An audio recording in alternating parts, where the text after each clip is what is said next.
ಸ್ವಾಗತಿಸೋಣ ಚಪ್ಪಾಳೆಯೊಂದಿಗೆ.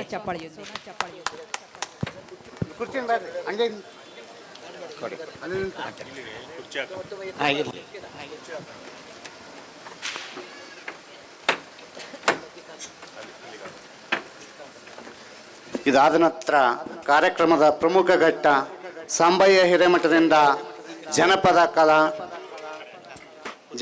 ಇರುತ್ತದೆ. ಇವರು ಆದ ನಂತರ ಇನ್ನೂ 1 ಗಂಟೆಗಳ ಕಾಲ ಕಾರ್ಯಕ್ರಮ ನಡೀತದೆ. ಎಲ್ಲ ಸಮಸ್ತ ಸದ್ಭಕ್ತರು ಕುಂತು ಆ ಕಾರ್ಯಕ್ರಮವನ್ನು ಆನಂದಿಸಬೇಕೆಂದು ಕೇಳಿಕೊಳ್ಳುತ್ತೇನೆ.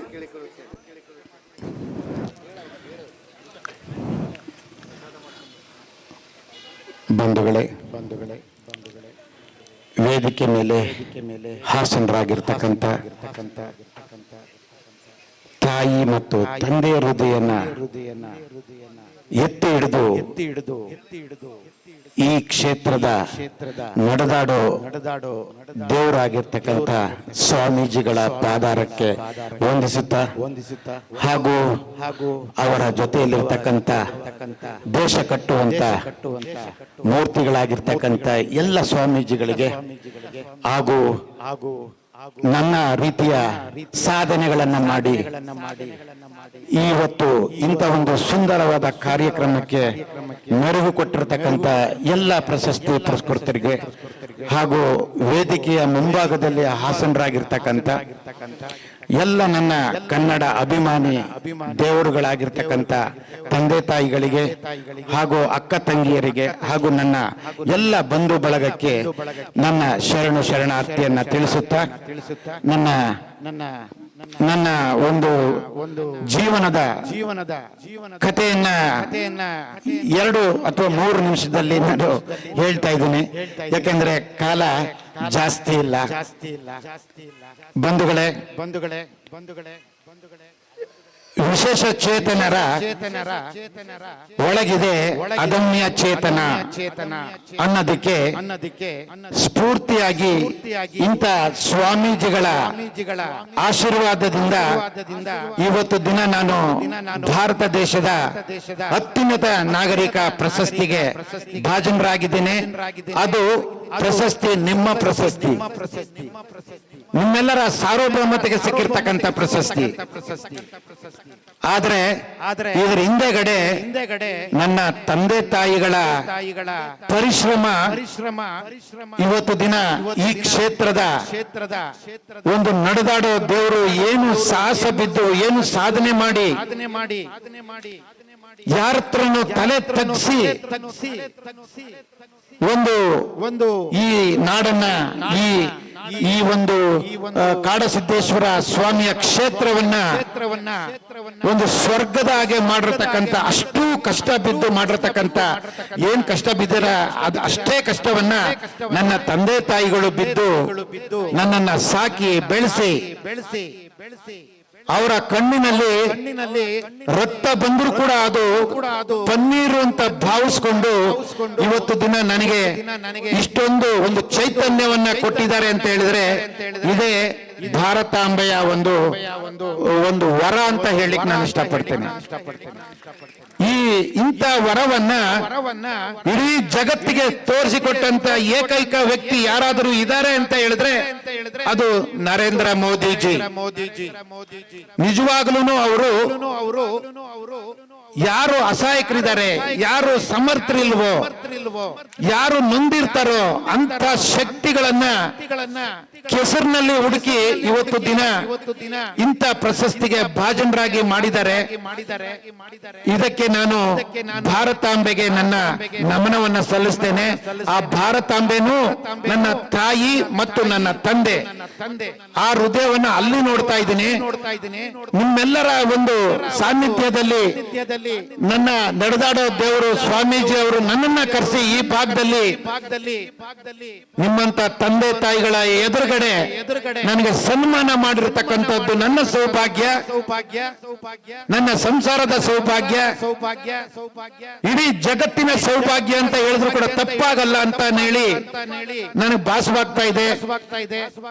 ನನಗೆ ತಂದೆ ತಾಯಿ ಕಳ್ಕೊಂಡಿದ್ರು ಕೂಡ ನನ್ನ ಸ್ವಾಮೀಜಿಯವರ ಹೃದಯದಿಂದ ಕಣ್ಣುಗಳಿಂದ ಅವರ ಒಂದು ಭಾವನಾತ್ಮತೆಯಿಂದ ಈ ಪ್ರಶಸ್ತಿಯನ್ನ ಕೊಟ್ಟಿರ್ತಕ್ಕಂಥದ್ದು ನನ್ನ ಸುದೈವ ಅಂತ ಹೇಳ್ತಾ ನನಗೆ ಇನ್ನೂ ಹೆಚ್ಚಿನ ಶಕ್ತಿ ಬಂದಂತಾಗಿದೆ.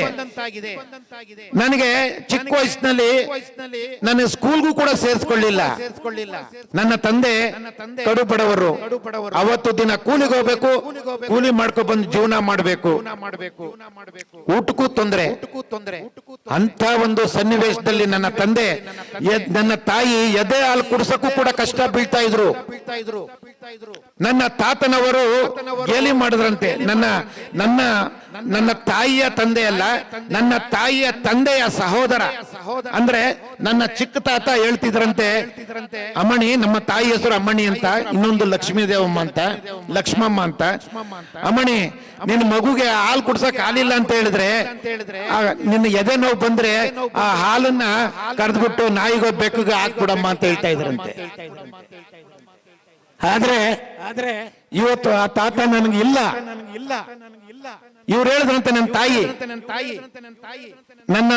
ನಾನು ಹಾಲು ಕುಡ್ಸಕ್ಕೂ ಕೂಡ ನನಗೆ ಅವ್ರಿಗೆ ಅಷ್ಟು ಬೇಜಾರಾಗ್ತಾ ಇತ್ತಂತೆ, ಅಷ್ಟು ನೋವು ಆಗ್ತಾ ಇತ್ತಂತೆ.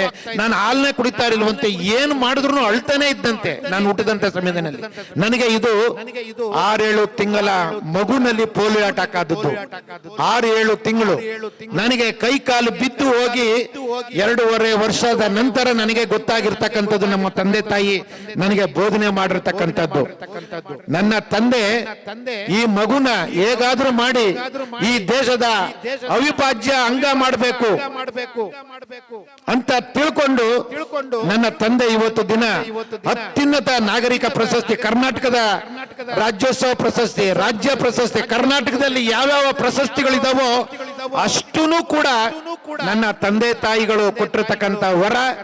ಅದ್ರ ಜೊತೆಗೆ ನನ್ನ ನಡೆದಾಡೋ ದೇವರುಗಳ ಆಶೀರ್ವಾದ. ಇಂಥ ಸ್ವಾಮೀಜಿಗಳು ಇದ್ರೇನೆ ಈ ದೇಶಕ್ಕೆ, ಈ ಪ್ರಪಂಚಕ್ಕೆ ಭೂಷಣ ಅನ್ನೋದನ್ನ ಕಾಡಸಿದ್ದೇಶ್ವರ ಸ್ವಾಮಿಯ ಸನ್ನಿಧಿಯಲ್ಲಿ ಇಂಥ ಅದ್ಭುತವಾಗಿರ್ತಕ್ಕಂಥ ಒಂದು ಸ್ಥಾನವನ್ನು ಕಲ್ಪಿಸಿ ಇದು ವಿಶ್ವಕ್ಕೆ ಮಾದರಿಯಾಗಿರತಕ್ಕಂತ ಒಂದು ಮಾಡಿದ್ದಾರೆ. ಆದ್ರೆ ಇವತ್ತು ದಿನ ರಾಜ್ಯ ಸರ್ಕಾರ ಮಾಡಬೇಕಾಗಿರ್ತಕ್ಕಂಥ ಒಂದು ಸನ್ಮಾನನ ತಾಯಿ ತಂದೆಯ ರೂಪದಲ್ಲಿರ್ತಕ್ಕಂಥ ಸ್ವಾಮೀಜಿಗಳು ಮಾಡಿದ್ದಾರೆ ಅಂತ ಹೇಳಿದ್ರೆ ಇದು ನನ್ನ ತಾಯಿ ತಂದೆಯ ಆಶೀರ್ವಾದ. ನನ್ನ ತಂದೆ ತಾಯಿ ಎಷ್ಟು ಕಷ್ಟ ಬಿದ್ದಿದ್ದಾರೆ, ಅವ್ರ ನೋವಿಗೆ ನಾನು ಬೆಲೆ ಕಟ್ಟಕ್ಕಾಗಲ್ಲ. ಎಲ್ಲ ಸ್ವಾಮೀಜಿಗಳು ಒಂದೊಂದು ನುಡಿ ಮುತ್ತುಗಳನ್ನ ಆಡಿದ್ರು. ಆದರೆ ಕರ್ನಾಟಕ ಸರ್ಕಾರ ಪ್ರಧಾನ ಮಂತ್ರಿ ಅವರು ಕೊಟ್ಟಿರತಕ್ಕಂತ ಪ್ರಶಸ್ತಿ ಭಾರತಾಂಬೆಯ ಪ್ರಶಸ್ತಿ ಅಂತ ಎಲ್ಲ ಸ್ವಾಮೀಜಿಗಳು ಹಲವಾರು ನಾಡಿನ ಕಡೆ, ಅಮೆರಿಕದಲ್ಲೂ ಕೂಡ ನನಗೆ ಸನ್ಮಾನ ಮಾಡಿದ್ದಾರೆ, ನ್ಯೂಜಿಲೆಂಡ್ ಅಲ್ಲಿ ಮಾಡಿದ್ದಾರೆ, ಇಡೀ ರಾಜ್ಯದ ಎಲ್ಲ ಹುತ್ತಗಲ್ಕು ಮಾಡ್ತಾ ಇದ್ದಾರೆ. ನನಗೆ ಇದೇ ರೀತಿ ಒಂದು ಕಡೆ ನನಗೆ ನೋವಾಗೋದೇನಪ್ಪ ಅಂದ್ರೆ, ಇದೇ ಸಿದ್ದರಾಮಯ್ಯ ಅವರು ನನಗೆ 2013ರಲ್ಲಿ ನನಗೆ ರಾಜ್ಯ ಆಯುಕ್ತರನ್ನಾಗಿ ಅವಕಾಶ ಮಾಡಿಕೊಟ್ರು. ಯಾಕೆ ಅಂತ ಹೇಳಿದ್ರೆ ಮಹಿಳಾ ಆಯೋಗಕ್ಕೆ ಮಹಿಳೆಯವ್ರನ್ನ ಅಧ್ಯಕ್ಷರು ಮಾಡ್ತಾರೆ, ಅಂಗವಿಕಲರ ಅಧಿನಿಯಮಕ್ಕೆ ಅಂಗವಿಕಲರನ್ನೇ ಮಾಡಬೇಕು ಅಂತ ಹೇಳಿ ಬಹುಶಃ ಅವ್ರಿಗೆ ಕನಕದಾಸರು ಕನಸಿನಲ್ಲಿ ಬಂದು ಇಂಥವ್ರನ್ನ ನೀನು ಕಮಿಷನರ್ ಮಾಡಪ್ಪ ಅಂತ ಹೇಳಿರ್ಬೋದು. ಆ ಕನಕದಾಸರ ಒಂದು ಏನು ಹೆಗ್ಗಳಿಕೆ, ಏನು ಈ ನಾಡಿನ ಒಂದು ಭಕ್ತಿ ಇದೆಯೋ ಆ ಭಕ್ತಿಗೆ ತಕ್ಕನಾಗಿ ನಾನು ರಾಜ್ಯ ಸರ್ಕಾರ ಕೊಟ್ಟಂತ ರಾಜ್ಯ ಆಯುಕ್ತರ ಹುದ್ದೆಯನ್ನು ನಿಷ್ಠೆಯಿಂದ ಮಾಡಿ ರಾಜ್ಯದ ಉದ್ದಗಲಕ್ಕೂ ಡಿಸೇಬಲ್ಡ್ ಫ್ರೆಂಡ್ಲಿ ಇರುವಂತೆ ಮಾಡಿ ಎಲ್ಲ IAS ಅಧಿಕಾರಿಗಳಿಗೆ ಸಿಂಹ ಸ್ವಪ್ನವಾಗಿ, ಅಂದ್ರೆ ದರ್ಪದಿಂದ ಅಲ್ಲ, ಅಧಿಕಾರದಲ್ಲಿ ಅವರಿಗೆ ವಿಕಲಚೇತನರಿಗೆ ವಿಕಲಚೇತನನ್ನ ಕೂಡುದು. ಇವತ್ತು ದಿನ ಪ್ರಧಾನ ಮಂತ್ರಿ ಅವರು ದಿವ್ಯಾಂಗರು ಅಂತ ಕರೆದಿದ್ದಾರೆ. ಅಂತ ಮೇಧಾವಿ ಅವರು ನನಗೆ ಜೀವನ ಕೊಟ್ರೆ, ನನ್ನ ಸಿದ್ದರಾಮಯ್ಯನವರು ನನಗೆ ಜನ್ಮ ಕೊಟ್ಟಿದ್ರು, ಜೀವ ಕೊಟ್ಟಿದ್ರು. ಆದ್ರೆ ಈಗ ನೀವೇ ಹೇಳ್ಬೇಕು, ಜೀವ ಕೊಟ್ಟಂತ ತಾಯಿ ದೊಡ್ಡವರ, ಜೀವನ ಕೊಟ್ಟಂತ ತಾಯಿ ದೊಡ್ಡವರ? ಆದ್ರೆ ನನಗೆ ಒಂದು ಅನ್ಸುತ್ತೆ, ಇವತ್ತು ದಿನ ಅದೇ ತಾಯಿ ಪದ್ಮಶ್ರೀ ತಗೊಂಡಿರ್ತಕ್ಕಂಥವ್ರಿಗೆ ಗೌರವಿಸೋದು ಬೇಕಾದ್ದು ನಾನು ಜೀವ ಕೊಟ್ಟಿದ್ದೀನಿ ನನ್ನ ಮಗನಿಗೆ. ಯಾಕೆ ನನಗೆ ಇವ್ರಿಗೆ ಪದ್ಮಶ್ರೀ ಕೊಟ್ಟಿದ ಮೇಲೆ ನಾನು ಕೂಡ ಒಂದು ಕರ್ನಾಟಕ ರತ್ನ ಪ್ರಶಸ್ತಿ ಯಾಕೆ ಕೊಡಬಾರದು? ನನಗೆ ಅರ್ಹತೆ ಇಲ್ವಾ?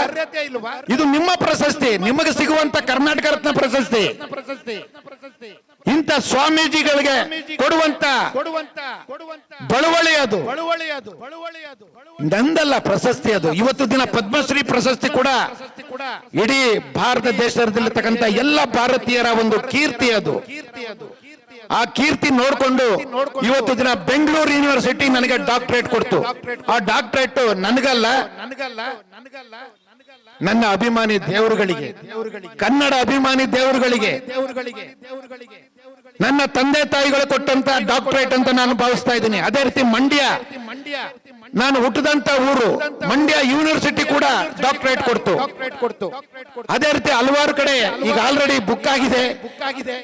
ಹಂಪೆನಲ್ಲೂ ಕೂಡ ನಾಡೋಜ ಪ್ರಶಸ್ತಿಯನ್ನ ಕೊಡೋದಕ್ಕೆ ಮಾಡ್ತಾ ಇದ್ದಾರೆ.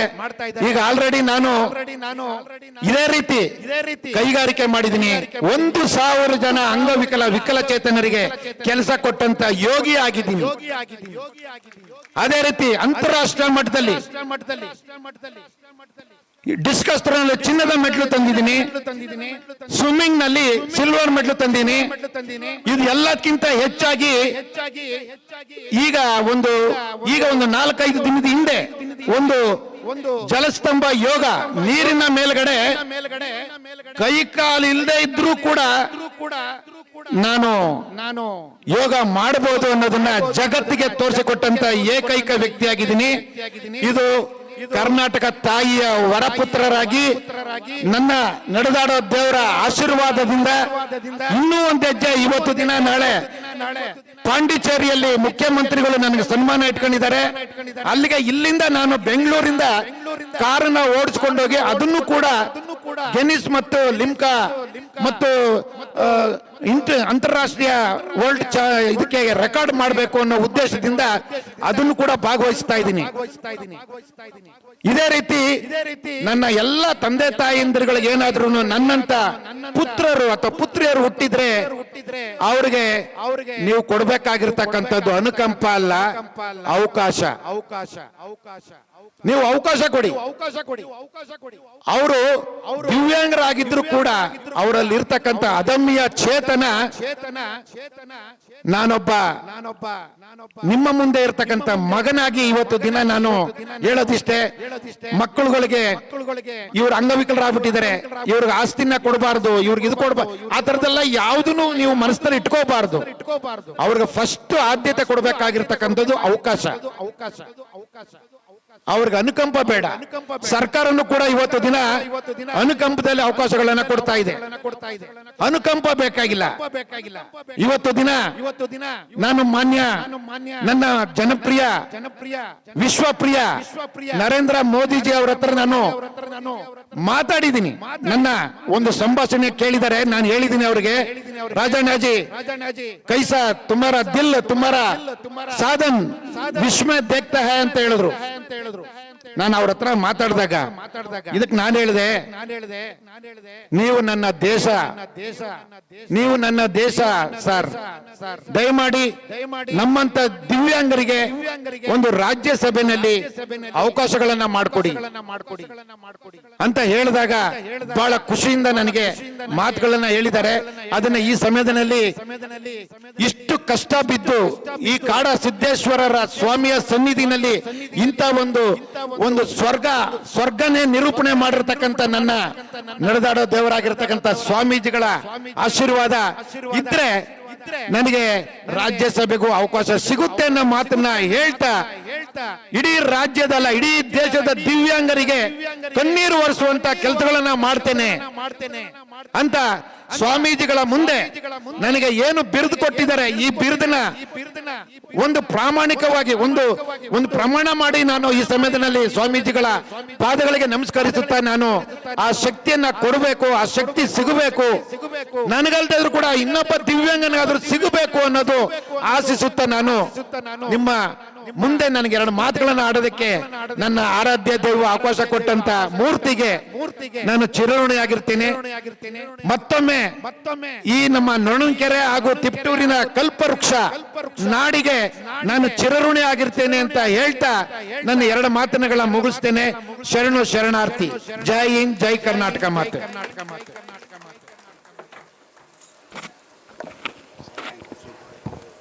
ಪದ್ಮಶ್ರೀ ಪುರಸ್ಕೃತರಾದಂಥ KS ರಾಜಣ್ಣವರು ನೊಣವಿನಕೆರೆಯ ಶ್ರೀ ಕಾಡುಸಿದ್ದೇಶ್ವರ ಮಠ ಕೊಟ್ಟಂಥ ಪ್ರಶಸ್ತಿಯನ್ನು ಸ್ವೀಕರಿಸಿ ಅಭಿಮಾನದ ಮಾತುಗಳನ್ನು ನಡೆದರು. ಅವರ ಮಾತುಗಳನ್ನು ಕೇಳ್ತಾ ಅವರ ಬಗ್ಗೆ ಮತ್ತಷ್ಟು ಅಭಿಮಾನ ನಮ್ಮೆಲ್ಲರಿಗೂ ಜಾಸ್ತಿ ಆಯಿತು ಅಂತಲೇ ಹೇಳಬಹುದು.